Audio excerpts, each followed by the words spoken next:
So we start with the standing meditation or the standing. So find yourself in a shoulder width position regarding the feet. The feet are turned parallel, so facing forward.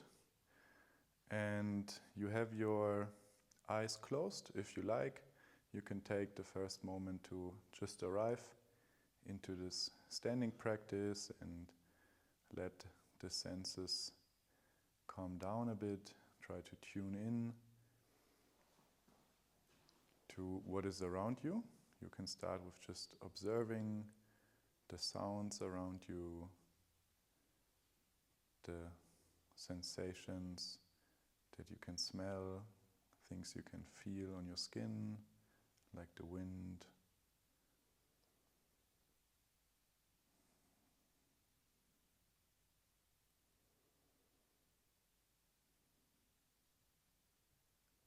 Let your mind wander.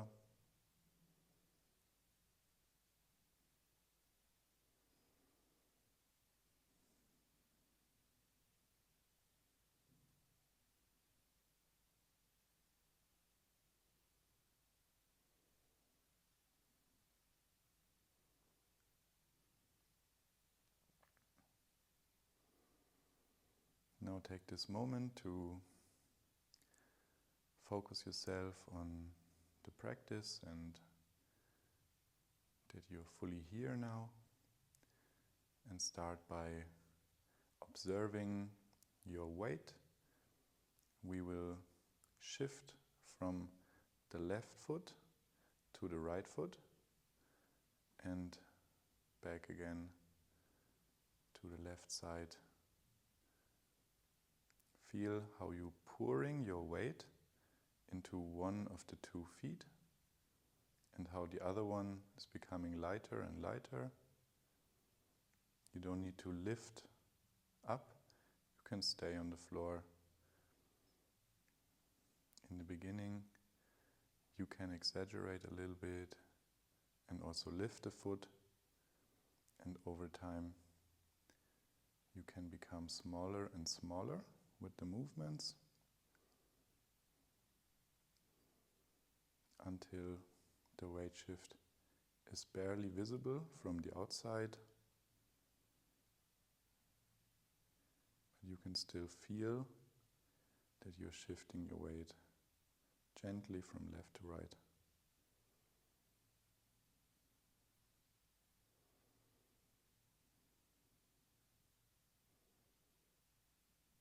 Then try to find the middle. Imagine a scale under each foot that is pointing exactly half of your body weight, and you find yourself in this centered position. From here, we shift the weight towards the toes and then towards the heels. So back and forth. You can also here in the beginning slightly lift up one edge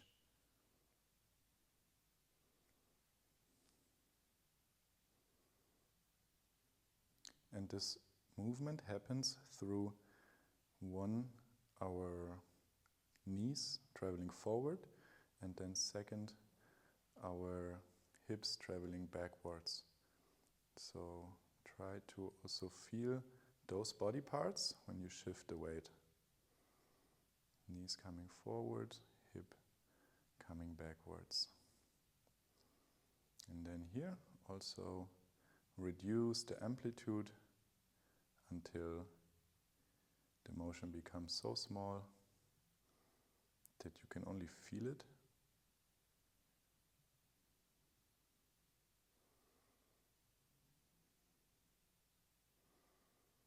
And then find your weight in the middle of your foot.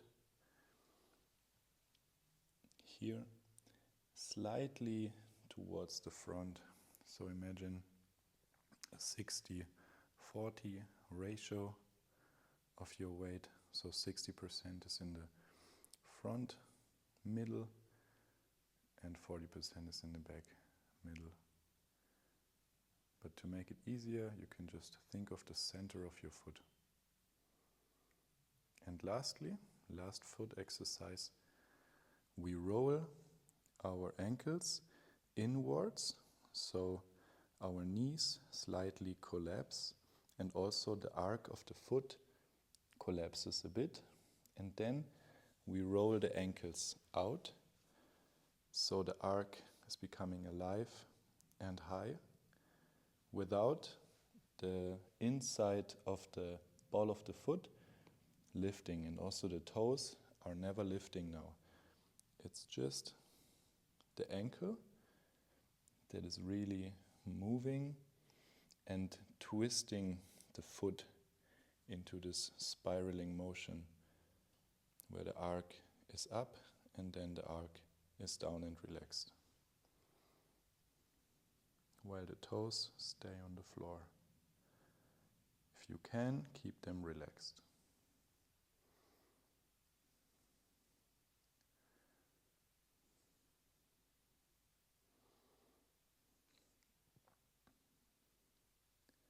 Also here, find a middle position where you feel a slight activation of the arc, but no strain on the outside or the inside of the knee. Keep that middle position. Keep the weight to the front and to the back equally, to the sides also equally.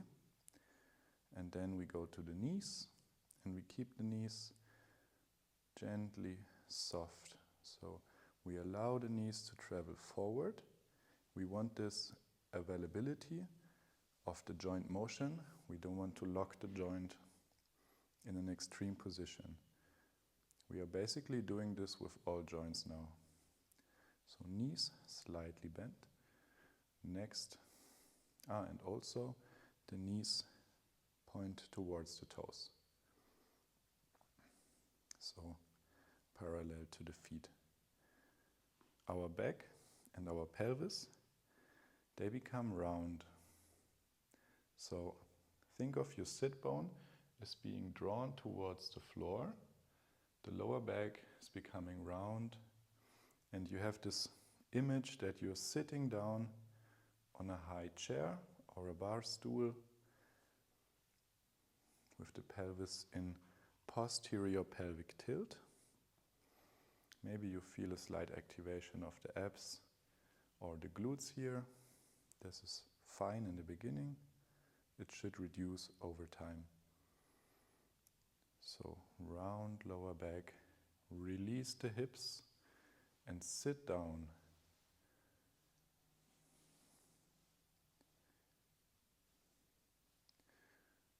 The torso is slightly leaning forward. So there is a slight forward hinging in our position now. It's not too much. I still want to connect my tailbone to the floor, so it's just a slight lean that allows me to keep my weight more in the front middle of my foot.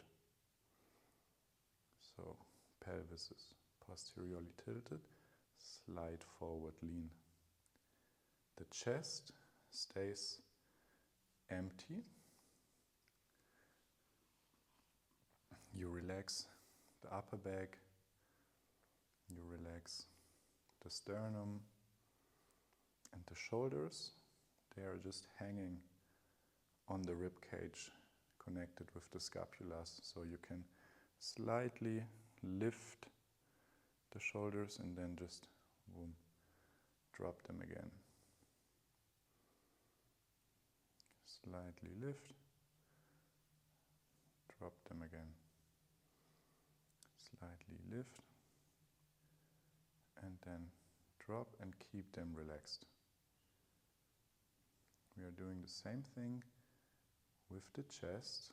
Try to slightly lift the chest so the sternum points up, and then you drop the chest again, relax it. Slight lift, dropping of the chest. lifting, dropping, while the shoulders maintain relaxed. Boom.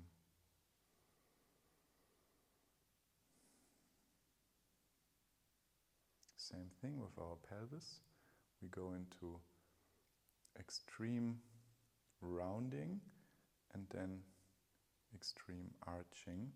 Not so extreme that it's uncomfortable, just try to make a big tilting motion with the pelvis. Where you really feel the hips moving and your tailbone being pulled up and being pulled down to the floor. You can take your hands here on your pelvis to really feel what is moving.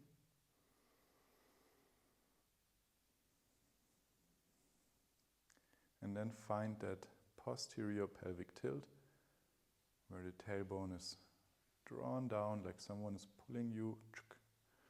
The lower back is becoming round.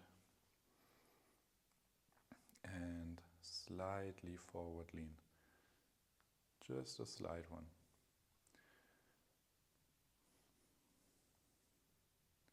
Keep that position. Chest stays relaxed. Shoulders just fall down.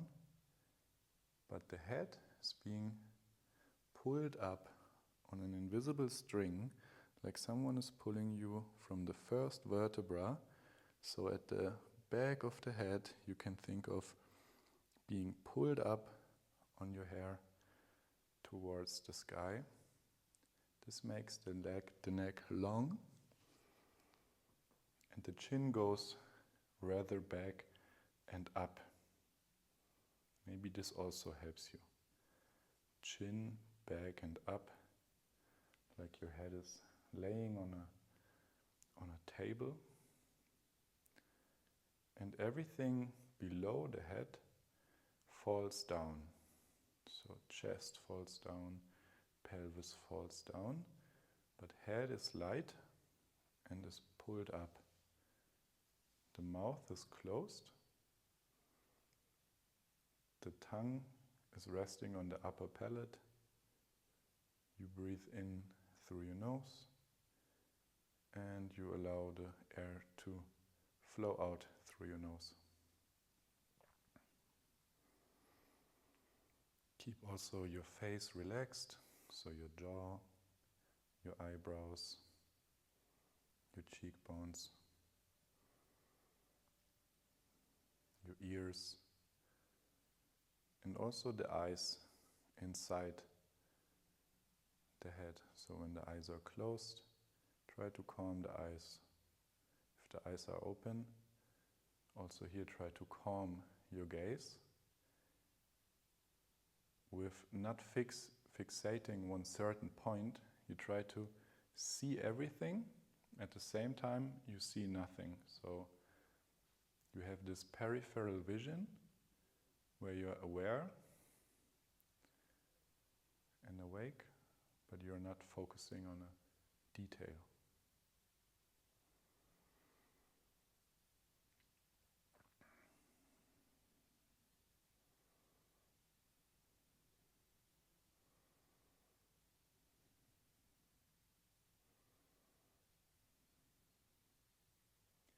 So the head is light. You feel this slightly pulling. As a result, the whole spine becomes long.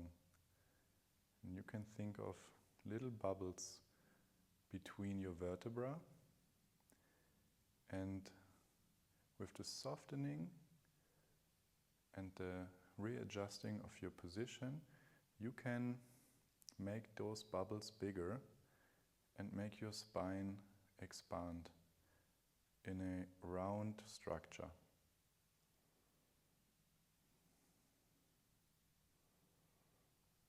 Chest drops relaxed, shoulders are heavy, the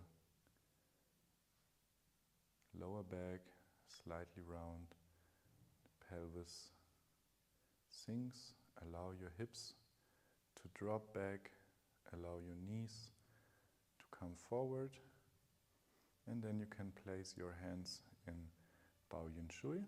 This is our hand mudra for this position, where we place the right hand in the left one, and the thumbs are slightly touching each other. The elbows being pulled out to the side. So we also here have this round structure, where we feel like the arms are holding each other. I don't need to use my neck to hold my arms now. They can just rest in themselves. So arms go expanding with the elbows to the side. My head expands to the sky, and my lower back and my pelvis down to the earth. At the same time, sit down and just observe your position.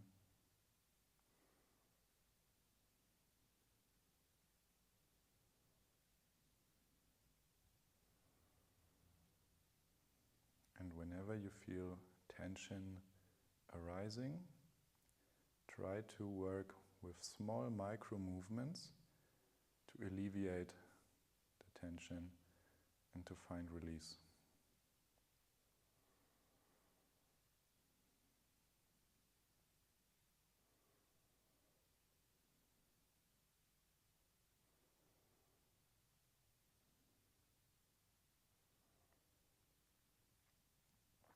So you let your body hold itself.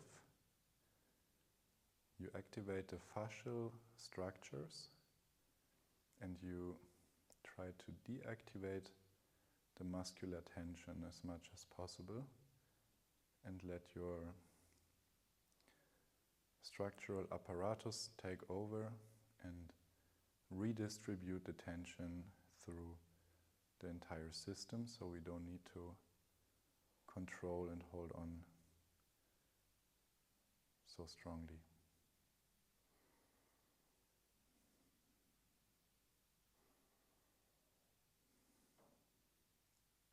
Think of your weight.